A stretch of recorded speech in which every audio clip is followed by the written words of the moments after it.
I know you love rules, man, and NBA's got some new rules coming out. The one that I'm obviously bringing to the forefront here is the in-game flopping penalty. And yeah, I don't know. It's going to be a new era of basketball, not only with the in-season tournament now and the NBA Cup, but the in-game flopping penalty, where what do they get? They get a free throw.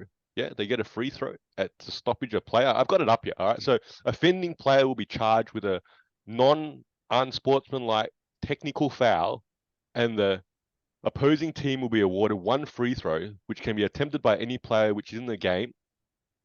And I think that occurs after the sequence of play. So the ref doesn't blow the whistle once a flop occurs. Oh, a flop, shoot your free throw. I think it's a sequence of play. And once the sequence of play stops at the next whistle, they can then assess a flop, is what I understand. All right. And then award that free throw to the other team. And I don't know. I'm really actually a little bit shocked that the NBA has gone to this point to approve this rule change, because I guess we watched the footy a little bit, right? And the footy has evolved over years. AFL footy has evolved over years with how you can tackle players and how you can, take them to the ground and so on and so forth. Okay, and it's been real contentious that how it's judged, and ultimately that's a referee's job. But at the end of the day, it's in the split second of a moment, and it's a level of opinion despite all the training. Yeah, despite all the training that you receive, and you're obviously an ex-ref, it's a level of opinion that does that merit that call.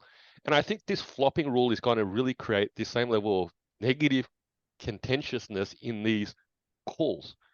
Because if you think about it as a player, we both played, there are moments where you get hit, and it's a fine line between falling over versus flopping versus standing your ground. I don't know. I don't know. Your thoughts? Well, one thing that you worry about a little bit is the flow of the game. So, assuming that they have to stop play to go to a video monitor to review this, unless it's being done, elsewhere. So maybe someone who's watching that looks at it while play is going on and then rings in and says, "Hey, we need to put a flop on that one from 5 minutes ago because that was ridiculous." The free throw act is still going to be, a little bit time consuming. Obviously that means that it's either a stoppage of play or a fake timeout or something, and you can theoretically get multiple flops in the same game. So it will be interesting to see what happens. I think naturally what's going to happen for the first 3 months, it's going to be overcalled, and we're going to have a lot of issues with that. Why it's being done, it's an issue on any social media at this point. Flopping is a really big conversation, right?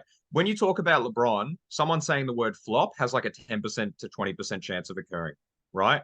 People naturally want to gravitate to, oh, he flopped or he didn't earn that, etc. When you mentioned we as players, you're right.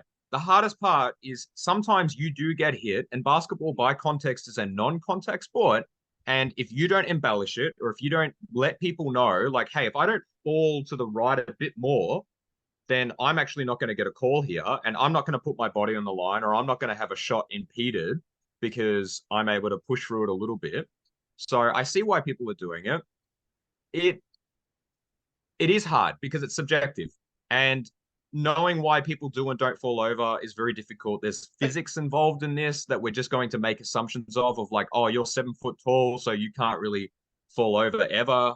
But maybe you get caught off balance one time because you're backtracking, and then that is actually why you fell over. But then is it the contact that's doing it? It's not going to be fun to umpire. I can tell you that much.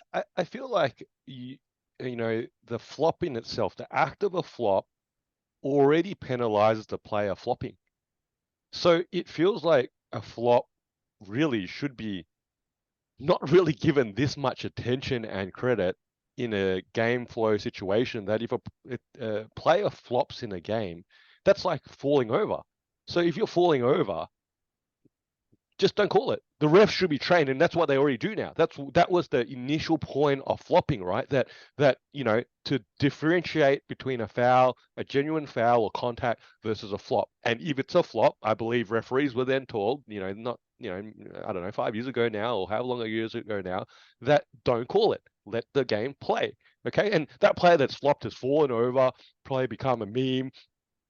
Everyone laughs at them, and that's your penalty in itself. But now you're saying to the referees, like you said, it's going to be really difficult for them to go, this is a flop, and therefore a flop should be penalized, and the penalty is a free throw and a potential point to the other team that ultimately changes the outcome of a game.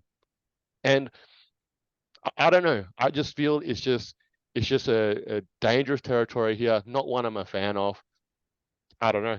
Like you said, it's going to be interesting the first 3 months or so, how many times it gets called, how it gets pinned, and ultimately the feedback from the fans, Well, I think they tried to address this a couple of years ago with two specific rules. It was the rip through. So when someone has their arm there and ripping through, it didn't yield the free throws. And the other was pump faking and then jumping into the defender. So they tried to really mitigate those two calls by transitioning them to either offensive fouls or non-shooting fouls, respectively. I believe this flopping, and where I see flopping the most, is 9 times out of 10 on a jump shot. So there is a rule. It's the Zaza Pachulia rule that if you do not let a shooter land, it is automatically a foul, which is warranted.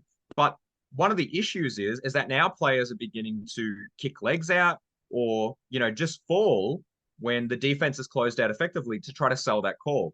Now, I don't know how they're going to address that, because I do think that the shooter falling is a protective measure. I don't think it's them flopping 100% of the time, because if Correct. they did go straight up and down, they'd end up landing on someone's foot, tweaking their ankle. And then, yeah, all right, you get your call, but at the expense of a minor to a serious injury. So that's where I think the flopping is the worst. And, the Jimmy Butler 3 at the end of the finals in game 5, where he's kicked his leg out a little bit and someone's come and collected it, but they haven't called it because he's kicked his leg out. It is that judgment thing that comes back to it. We're making a judgment over, is that a realistic thing that you should do with your body? But then the conversation could flip to, well, what about the defense? Why is the defense making any contact with him when they're up by 5 and it's 40 seconds to go and maybe they shouldn't be going near him at all? So the flopping thing, it will be interesting to see what constitutes flopping or not. It might begin a bigger discussion of they actually need to really refine certain rules here. So, with illegal screens, maybe we need to know what that means, because a lot of people hold on illegal screens. So maybe they need to get better at calling the screens, not a flopping issue.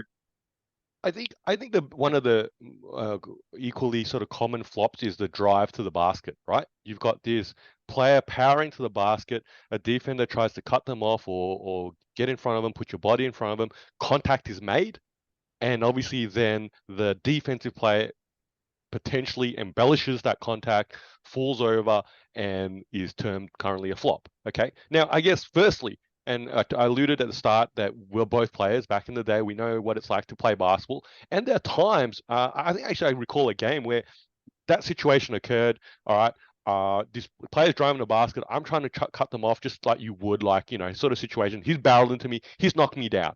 Okay. I've fallen down. And then there's been a foul call probably against me. Yeah. It was probably a foul call against me in that sort of sense. And the guy said to me, good flop, mate. And I'm thinking, I'm not even flopping. You just knocked me down. It is what it is. Okay, it's a foul call, so be it. But you're saying a good flop because you knocked me down, and that's the sort of definition here that referees are going to be asked to make in game. All right, in split seconds. All right, and I guess again and say it's like a tied game situation right now with this new rule. Okay, imagine this. Okay, in the upcoming season, a player's driving to the basket, the defensive player cuts them off. Okay, the player gets contact, falls down, and whistle, or maybe the shot has been missed. Okay, ball gets knocked out of bounds. Okay, so it's still a tied game.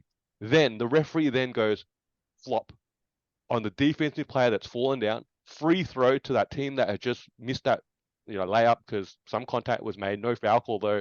All right, and they get a free throw and they win the game. And that's a scenario that I'm saying that doesn't make the game any better. I mean, we're gonna wait and see. I think it is going to occur.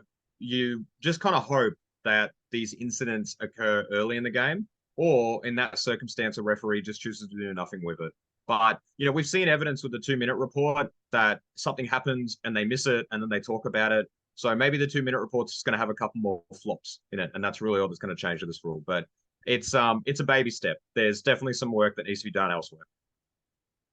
This is Two Guys with Spare Time. I'm Fowles, this is Nick.